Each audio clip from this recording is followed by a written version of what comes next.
On va baisser la tête. Père, je te rends gloire, je bénis ton nom, Seigneur, pour cette parole que tu nous donnes ce matin. Papa, c'est une parole de vie. À travers cette parole, opère les miracles, les prodiges dans nos vies et dans la vie de tes enfants. Glorifie ton nom, Papa, au nom de Jésus. Amen. Amen. Nous allons prendre ce matin la parole de Dieu. On va prendre la parole de Dieu. Dans le livre de Psaume 38, le livre des Psaumes, Psaume 38, verset 13. Psaume 38, verset 13. Psaume 38, verset 13. L'Éternel veut nous parler ce matin. Il veut nous parler de quoi? Psaume 38, verset 13. La parole de Dieu dit. Verset 13. Je lis la parole. Ceux qui en veulent à ma vie. Ceux qui en veulent à ma vie. Font les pièges. Ceux qui en veulent. Mon malheur. Ceux qui cherchent mon malheur. Des méchancetés. Disent des méchancetés. Et méditent tout le jour. Et méditent tout le jour. Des tromperies. Amen. Amen. La parole de Dieu dit. Ceux qui en veulent à ma vie tendent leurs pièges. Ceux qui cherchent mon malheur disent des méchancetés et méditent tout le jour des tromperies. Amen. Amen. C'est une prière de David, une prière que David a faite. Les ennemis l'entouraient et même Saül en voulait à sa vie. Alors dans cette prière, David a parlé de ceux qui en veulent à sa vie. Il dit ceux qui en veulent à ma vie. Et c'est une question qui a besoin de réponse. Quelle est cette question? Ceux qui en veulent à sa vie, comment ils en veulent à sa vie? Comment ils en veulent à nos vies? Et c'est la parole d'aujourd'hui. Et c'est dans cette parole-là que le Seigneur va tirer le message du jour. Amen. Amen. Il va enlever le thème du jour pour que lui-même, Jésus-Christ, vienne le développer. Parce que nous ne sommes que des instruments. Amen. Amen. Alors le thème de ce message, c'est qui m'en veut. Amen. C'est-à-dire, ça peut être aussi qui en veut à ma vie. Qui m'en veut? Toi qui m'écoutes. Qui en veut à ta vie? Qui t'en veut? Vous savez, dans ce monde, personne ne peut dire qu'il n'a pas d'ennemis. On a tous des ennemis, même si on ne les voit pas. Surtout quand on a décidé de marcher avec Jésus-Christ de Nazareth, nos ennemis deviennent nombreux. Pourquoi? Parce que nous sommes dans la lumière. Nous sommes des enfants de lumière. Eux, ils sont dans les ténèbres. Il y a quelque chose en nous que eux, ils voient. Et c'est une loi spirituelle qui vient sur toi quand tu marches avec Jésus, quand tu te convertis au christianisme, quand tu es en Jésus-Christ. C'est une loi spirituelle qui vient sur toi. Et nous allons lire cette loi. Prenons 1 Jean 2, verset 8. Lisons 1 Jean 2, verset 8. Vers la fin de la Bible. 1 Jean 2, verset 8. On va lire cette loi. 1 Jean 2, verset 8. 1 Jean. Ce n'est pas l'évangile de Jean. 1 Jean 2, verset 8. On va lire. 1 Jean 2. Vers la fin de la Bible. 1 Jean chapitre 2, verset 8, la parole de Dieu dit. Toutefois, c'est un commandement nouveau. Que je vous écris. Toutefois, c'est un commandement nouveau que je vous écris. Ce qui est vrai en lui et en vous. Car car les ténèbres font quoi? se dissipent Les ténèbres se dissipent et la lumière véritable paraît déjà. Amen. Amen. C'est-à-dire, quand les ténèbres, quand la lumière est là, les ténèbres doivent se dissiper. Quand la lumière est là, les ténèbres doivent partir. Alors, la question à laquelle nous allons répondre est, qui m'en veut?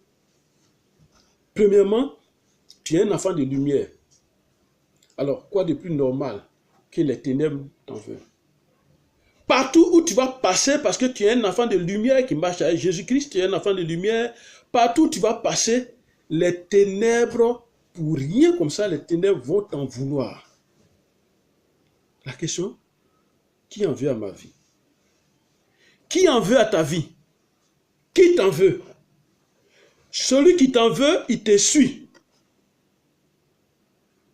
En vouloir à quelqu'un, c'est quoi? Quand on dit qui ils en veulent à ma vie, en vouloir à quelqu'un, c'est tenter de nuire à quelqu'un. C'est garder rancune vis-à-vis de cette personne, contre cette personne-là. Garder rancune contre quelqu'un. Avoir donc des rancunes dans le cœur contre quelqu'un. Alors ce matin, la parole de Dieu dit, à travers la prière de David, le serviteur. Dans cette prière, David a dit, ceux qui en veulent à ma vie, vous savez, quand on dit qu'un homme vit, ou on dit un homme à la vie, c'est que son corps, âme et esprit sont en lui. C'est cet ensemble-là qui fait l'homme. Si un élément, un de ces trois éléments quitte définitivement, c'est la mort. Alors, la vie renferme beaucoup de choses. La vie renferme beaucoup de choses. Dans la vie, il y a le bonheur. Amen. Amen. Dans la vie, il y a la réussite. Amen. Dans la vie, il y a les biens. Dans la vie, il y a ta santé. Dans la vie, il y a ta gloire. Dans la vie, il y a ta dignité. Dans la vie, il y a ton honneur, il y a ton respect. Alors, celui qui en veut, qui t'en veut, il est au travail. Lui, il travaille, il est au travail, il t'en veut, il ne dort pas.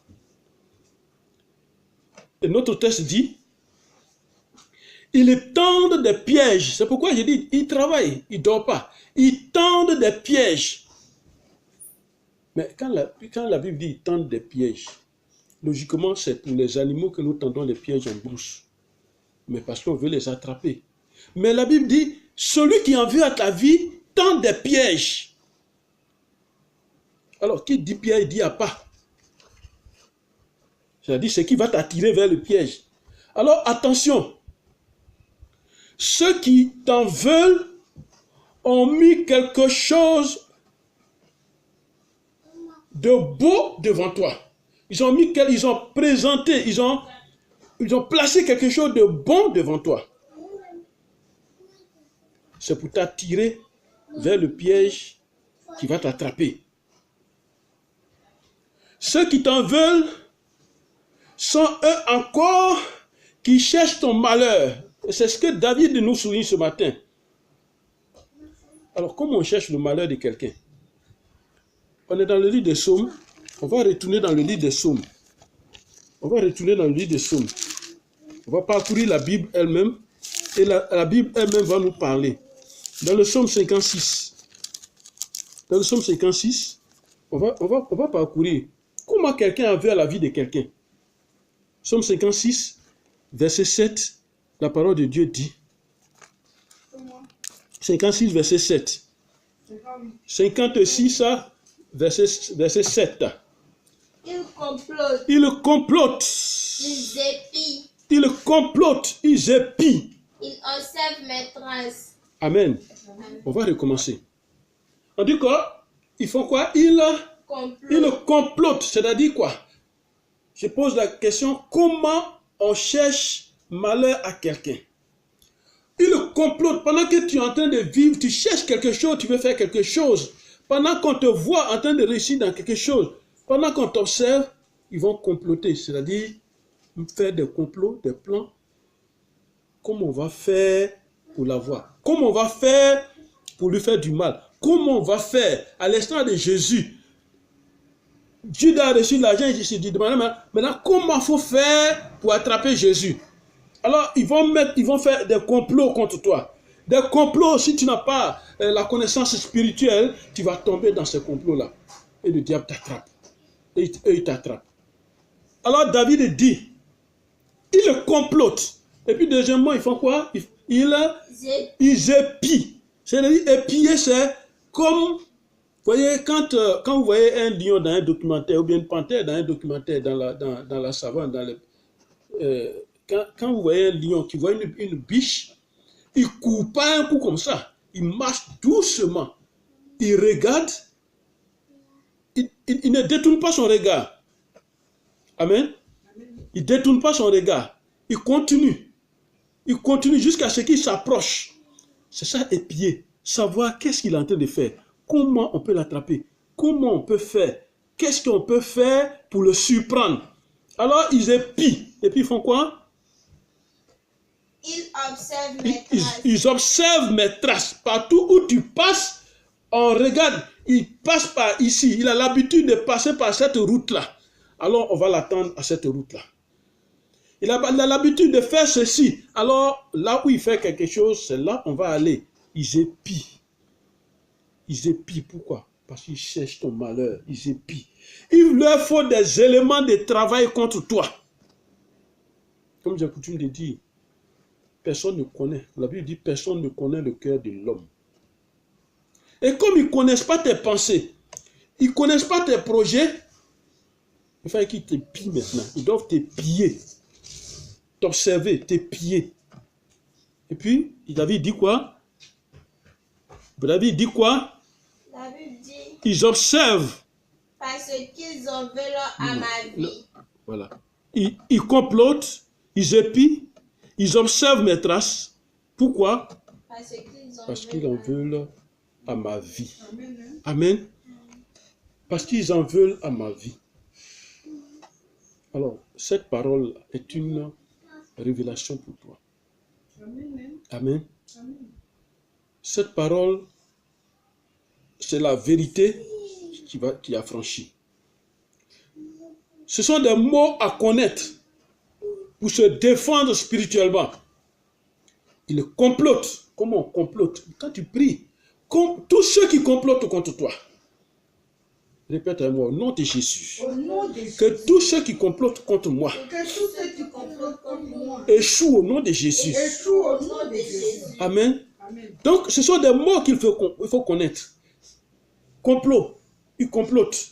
Ils épient. Ils observent tes traces. C'est-à-dire, tu passes. Pourquoi? Parce qu'ils en veulent à ta vie. Ils disent des méchancetés contre toi. Ça, ce n'est pas devant toi. Là où les hommes se réunissent et puis on parle de toi, ils vont dire des méchancetés, des choses qui ne sont pas vraies contre toi. Afin de créer une coalition d'ennemis contre toi. Alors, parmi tous ceux qui sont présents, beaucoup seront faibles d'esprit. Alors, ceux qui vont apprendre les méchancetés qui ne sont pas vraies, qui vont apprendre de toi, parce que la parole de Dieu dit, David dit, mes ennemis prononcent des méchancetés contre moi. Ce que tu n'as pas fait, ce que tu n'as pas dit, ils aggravent tout ça pour que tes ennemis deviennent nombreux. Ils trompent les gens à ton propos.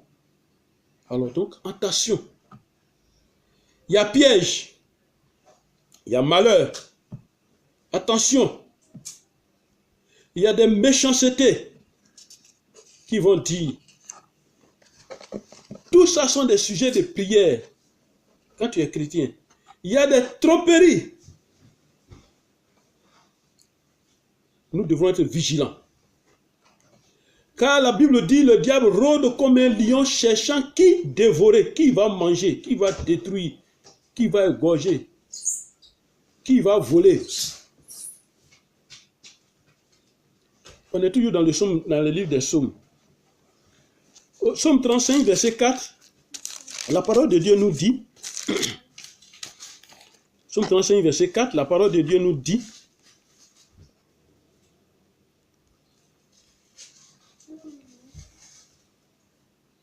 Qu'il soit honteux et confus. qu'il soit honteux et confus, oui, ceux qui en veulent à ma vie. Amen.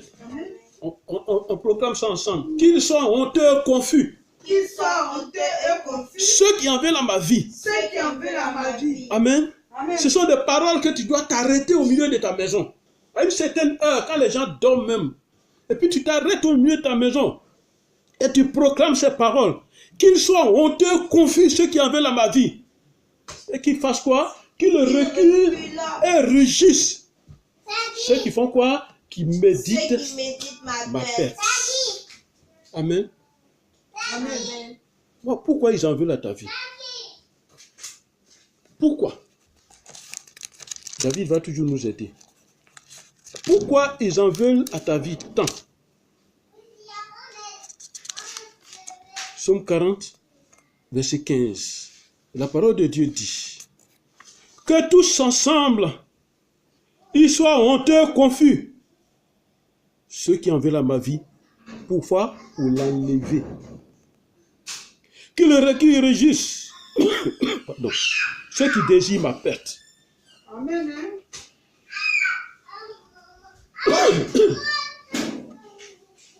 Amen. Amen.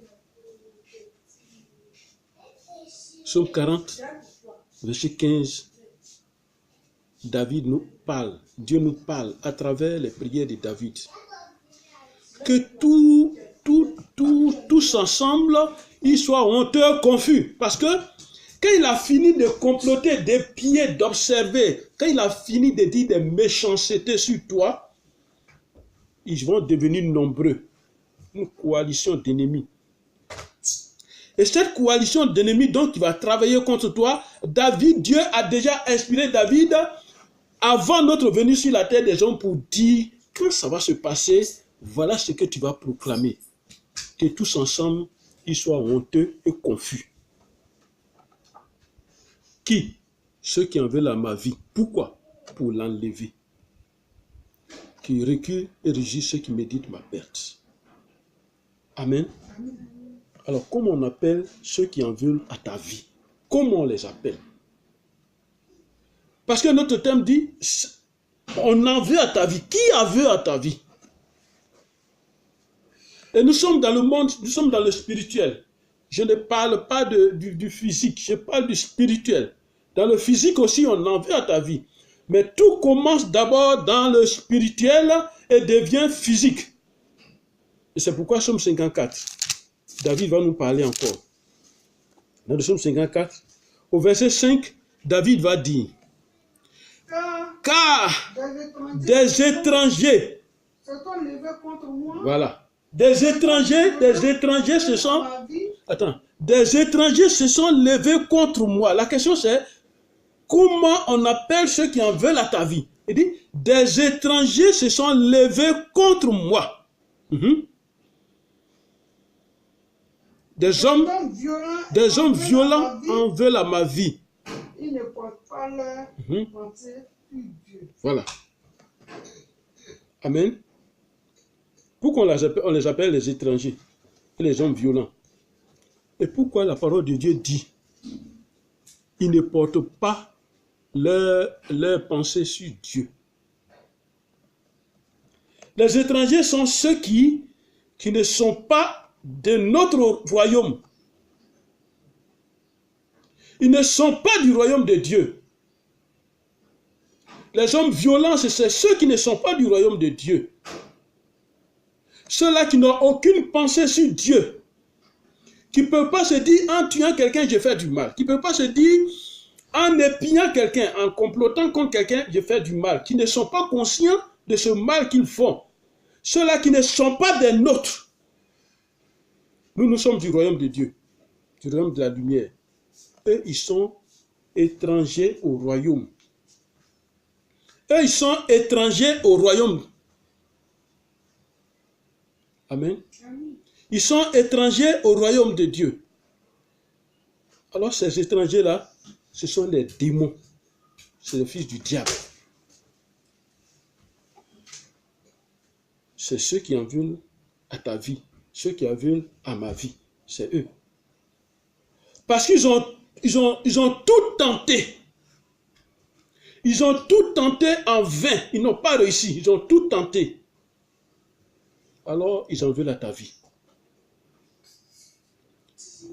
Et comme ils ont échoué, et que ta vie est en train de réussir, ils en veulent à ta vie.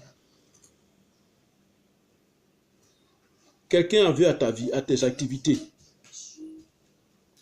Amen. Quelqu'un en veut à ce que tu es en train d'entreprendre, ce que tu fais. Quelqu'un en veut à tes activités. Quelqu'un en veut à ta réussite. Quelqu'un en veut à ta vie spirituelle. Parce que Dieu a mis quelque chose en toi. Et c'est à cela David qui a vécu toutes ces souffrances, toutes ces choses. David nous parle. Prenons le psaume 69. Dans le psaume 69, verset 4, David va nous parler encore.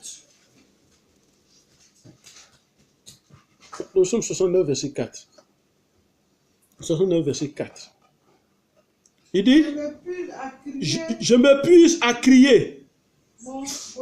Mon gosier est desséché. Mes yeux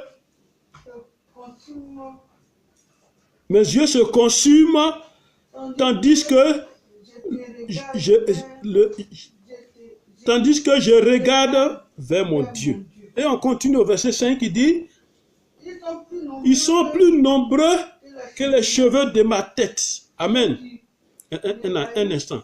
Ils sont plus nombreux que les cheveux de ma tête. C'est-à-dire que David se rend compte et David nous souligne que pendant que tu vis, il ne faut pas te dire, je ne suis pas haut placé, non. Pendant que tu vis, David dit que les ennemis sont plus nombreux que les cheveux de sa tête, sur les cheveux de nos têtes. Mais sache une chose aussi, c'est que ceux qui sont avec nous sont plus nombreux que ceux qui sont avec eux. Amen. Amen. Amen. Au verset 5, il continue, il dit, ceux qui me haïssent sans cause, ils sont puissants. Ceux qui veulent me perdre, qui sont à tort mes ennemis, ce que je n'ai pas dérobé, il faut que je le restitue. Pourquoi? Ce que je n'ai pas pris, il faut que je le donne. Pourquoi? J'ai lutté, j'ai eu quelque chose, et puis cette chose-là, c'est pour eux. On dirait comme si j'avais pris crédit avec eux. Voilà nos ennemis. À un moment de la vie, quand tout marche dans le commerce, dans les affaires, dans la vie, quelque chose se passe. Des orgueilleux se lèvent. Des hommes violents se lèvent. Des jaloux se lèvent. Parce qu'ils en veulent à ta vie. Et c'est pourquoi, avant même la venue de Jésus, avant la venue de David sur la terre des hommes, Dieu avait déjà utilisé le prophète Ésaïe pour nous donner cette prophétie que nous allons lire. Ésaïe 58. On va rentrer dans cette prophétie. Ésaïe 58. Dieu avait déjà donné cette prophétie. Ésaïe 58. Ésaïe 58 au verset 2. Dieu va nous parler. Dieu nous parle. Ésaïe 58. Tous les jours, il me cherche. Il me cherche. Tous les jours, il me cherche. Alors, un instant. Quand tu es chrétien, il ne faut pas te dire que c'est fini, je dors. Non, non, non. C'est pas ça. Le combat continue tant que tu sors de leur camp. Tu sors de leur Égypte. Tu n'es plus avec eux. Tous les jours, ils vont te chercher. Tous les jours, ils me cherchent. Ils veulent connaître mes voies. Ils veulent connaître ce que je fais. Regardez, il dit quoi? Il dit, ils veulent tous les jours, ils me cherchent. Ils veulent connaître mes voies. Regarde comment le mot voie est écrit. Ce n'est pas la voie là, parler là. Ils veulent connaître ma route. Le chemin que je prends. Quand je me lève le matin, où je vais là, ils veulent connaître là-bas. Quand je m'habille, on me voit bien habillé là. Qu'est-ce que je fais? Ils veulent connaître ça. Parce que l'ennemi a besoin d'un certain nombre d'éléments pour travailler. Ce qu'il a vu, ce qu'il a entendu, ce qu'il sait. Mais ce qu'il n'a pas vu, ce qu'il n'a pas vu, ce qu'il n'a pas entendu, ce qu'il ne sait pas, il ne peut pas travailler contre toi. Isaïe 58, verset 2. On continue, il dit... Comme une nation qui aurait pratiqué la justice et n'aurait pas abandonné la loi de son Dieu, il me demande des arrêts de justice. Demande des arrêts de justice. Il désire l'approche de Dieu. Voilà. Amen. Il me cherche. Vous voyez, on n'en veut pas à n'importe qui. On n'en veut pas à n'importe qui.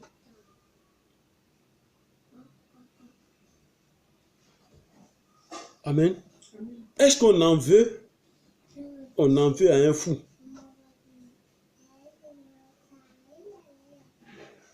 On n'en veut pas à n'importe qui.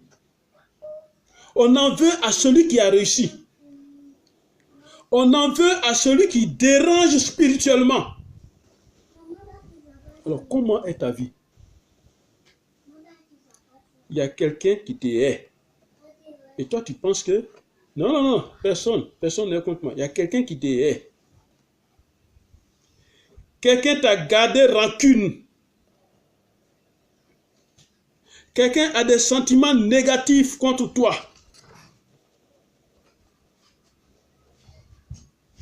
Amen.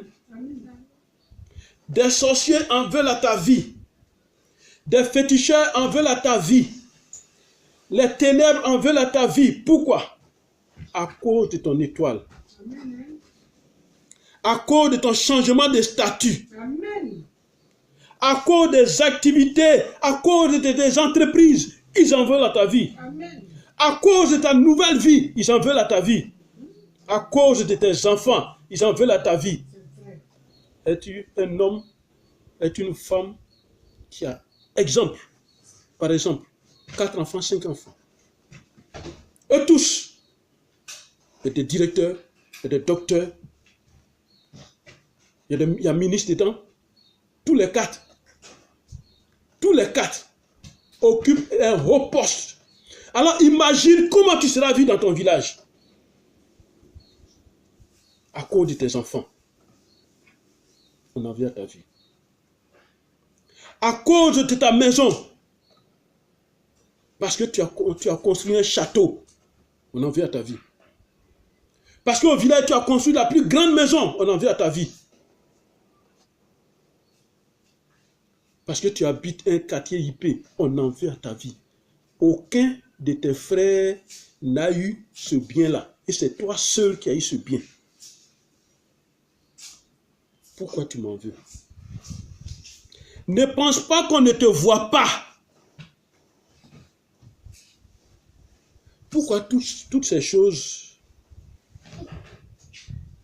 ne réussissent pas avec toi? Notre Seigneur Jésus l'a dit. Vous serez haïs. Ça, il a dit avant de partir. Et vous serez haïs de tous à cause de mon nom. Parce que c'est un nom très, très, très fort et très puissant.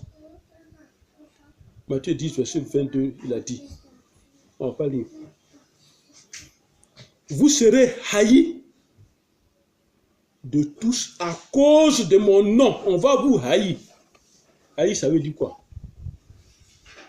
Votre présence même va énerver les gens. Votre présence même va provoquer palabre. Quand tu es avec Jésus, personne ne peut te toucher. Alors le diable n'est pas content. Et quand le diable gagne un chrétien, c'est une grande victoire. Amen. Amen. Voilà. Et ça, c'est comme quand on arrache une âme des mains du diable, c'est pas facile. Il faut être spirituel. C'est pas facile. Est-il facile d'arracher une proie, une gazelle, de la gueule d'un lion, bien d'une panthère? Avant de le faire, il faut être vraiment armé. Avant de délivrer quelqu'un, il faut s'apprêter. Sinon, les démons en voudront à ta vie. C'est le travail des démons. À tout instant, ils en veulent à nos vies. À tout instant. Ils nous surveillent. Ils nous regardent pour nous attraper. Comment? Allons dans Matthieu 13. Dans les évangiles. Matthieu 13. Allons dans les évangiles. La Bible parle de Matthieu 13. Et on va lire Matthieu chapitre 13. Matthieu chapitre 13, versets 24 à 28. Écoutons cette histoire-là. 24 à 28. Il leur proposa une parabole. Il leur proposa une autre parabole. Et il dit, le royaume des cieux, est semblable à un homme qui a semé une bonne semence dans son champ. Il dit, le royaume des cieux est semblable à un homme qui a planté quelque chose de bon. C'est-à-dire, par exemple, qui a planté du riz dans son champ. Mais pendant que les gens dormaient, pendant que ceux qui suivaient la plantation dormaient, c'est-à-dire qu'il y a un moment, vous voyez comment l'ennemi fait. Quand on dit l'ennemi observe, l'ennemi épie, comment l'ennemi épie, comment il observe. Il a vu qu'il y a un moment où ces gens-là dorment. Et il dit, c'est pendant que les gens dormaient, son ennemi vint, il a semé la mauvaise plante qui fait tuer son riz. Parmi le blé et son allant. Voilà, il a mis ça parmi le blé pour une plantation de blé. Il a mis ça parmi le blé. À quel moment? Il n'a pas mis ça au moment où l'ennemi était en état de veille, non. Il a mis au moment où le sommeil a saisi l'ennemi. Et il a, lui aussi, il a semé une mauvaise plante qu'on appelle l'ivraie. Lorsque l'arbre eut poussé. Alors, quand ça va pousser. Et donner du fruit. Amen. Regardez, donc, entre la semence et la moisson, la récolte, l'ennemi est venu s'ingérer au milieu et il a mis mauvaise plante. Alors, les gens ont demandé à Jésus-Christ de Nazareth, devant cette situation-là, et l'ennemi est venu semer la mauvaise plante. Devant cette situation-là, qu'est-ce que nous devons faire? Continue. Et donna, lorsque l'herbe eut poussé, et donna du fruit, quand l'herbe a commencé à pousser et donner du fruit aussi, l'ivraie aussi va paraître. Les serviteurs du maître de la maison vinrent lui dire. Alors on vient dire au propriétaire du champ, ceux qui travaillent dans le champ, ils viennent dire au propriétaire du champ. Seigneur, n'as-tu pas semé une bonne semence dans ton champ? Est-ce que tu n'avais pas planté bonne semence dans ton champ? D'où vient donc? Alors, d'où ça vient que? Qu'il y a des livrets. Alors, il y a des livrets. Il leur répondit. C'est un ennemi qui a fait cela. C'est un ennemi qui a fait cela. Et le serviteur lui dit, veux-tu que nous allions l'arracher? Amen. Il dit, c'est l'ennemi qui a fait cela. Amen. Ne pense pas que tout le monde t'aime. Pense pas ça. Moi, dans mon esprit, personne ne m'aime. Ne pense pas que tout le monde t'aime. Ne pense pas que tout le monde veut chanter ta gloire. Ou bien chante ta gloire. Ne pense pas que tout le monde te chérit. Ne pense pas que tout le monde te chérit. Ne pense pas que tout le monde t'admire bien. Même dans ta famille. Souviens-toi de Joseph et de ses frères, ses propres frères. Lui, il pensait que ses frères l'aimaient, alors qu'ils sont même père, même mère. Il l'aimait. Il pensait que ses frères l'aimaient, effectivement. Et c'est l'erreur dans laquelle nous tombons. Je n'ai pas dit de ne pas aimer un frère, de ne pas aimer un parent. Même dans le groupe de Jésus, Judas en voulait à la vie de Jésus à cause d'argent. Vendre quelqu'un pour de l'argent. On vend quelqu'un pour de l'argent. La corruption, ça existe. Au temps de Jésus, tout le monde en voulait à sa vie. Il a même donné un proverbe aux gens qui se lamentaient sur sa situation. Il dit, si on fait ces mauvaises choses au bois sec, c'est-à-dire quoi? Si on fait ces mauvaises choses au bois vert, c'est-à-dire on le prend et puis on le met au feu, malgré qu'il soit vert, alors vous qui êtes bois sec, comment vous serez? Vous qui êtes bois sec, qui allez vivre sur la terre, et ces hommes-là sont toujours là, comment vous serez? Lui, Jésus, qui n'a rien fait de mal, c'est lui qu'on a condamné. Et qu'est-ce qu'on a fait de Barabbas? On n'en veut pas à la vie de celui qui n'a rien et qui n'est rien. On n'en veut pas à sa vie.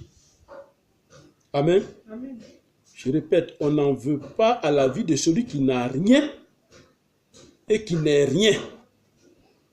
C'est pourquoi ce matin, pour conclure, même si quelqu'un en veut à ta vie, tu t'en sortiras au nom de Jésus. Amen.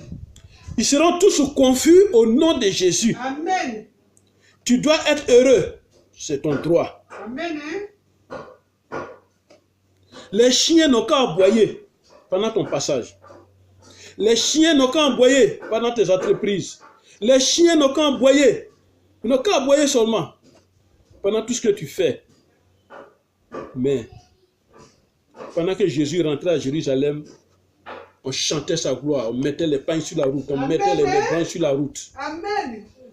Et les hommes du temps qui en voulaient à sa vie, ils ont dit, Jésus, dis à tes gens là de se calmer. Ils font trop de bruit. Jésus a dit, si mes gens là se calment, les cailloux vont chanter ma gloire. Amen. Malgré la multitude de tes ennemis, tu réussiras au nom de Jésus. Amen. Et ils le verront et eux-mêmes témoigneront que Jésus-Christ est Seigneur. Amen. Pour la gloire de Dieu. Amen. Au nom de Jésus-Christ. Amen. Amen. Merci Seigneur. Merci Jésus. Alors la prière que nous allons faire. Tous les éléments que nous avons dit dans ce message, les gens complotent contre toi. Ils épient, ils observent. Ils disent des méchancetés contre toi. Et ces gens-là, ce sont les étrangers. La parole de Dieu dit, les fils des étrangers trembleront hors de leur forteresse. Les étrangers, les violents, ce sont les démons. Tu n'as rien à voir avec les hommes, même si c'est ton parent. Tu n'as rien à voir avec lui. Mais c'est le démon qui l'anime. C'est ce démon-là que tu vas attaquer sur ces prières-là. Et quand tu vas faire ces prières, tu rendras témoignage au nom de Jésus. Alors ce matin, que la gloire de Dieu soit avec nous. Suis ce message-là. Écoute ce message. Répète ce message-là. Remets ce message. Et regarde encore. Tu vas connaître qui est contre toi. Ce n'est pas ton parent qui s'appelle tant qui est contre toi. Ce sont les étrangers qui sont en lui. Ce sont les hommes violents qui sont en lui. Ce sont les démons qui sont en lui, qui sont contre toi. Que la gloire de Dieu soit sur nous. Père, ce matin, toi qui as écouté cette parole, que cette parole agisse dans sa vie au nom de Jésus. Et qu'elle se manifeste en puissance, afin de t'affranchir de tous ceux qui en veulent à ta vie. Que toi-même tu sois libéré. Au nom de Jésus. Amen. Merci Seigneur.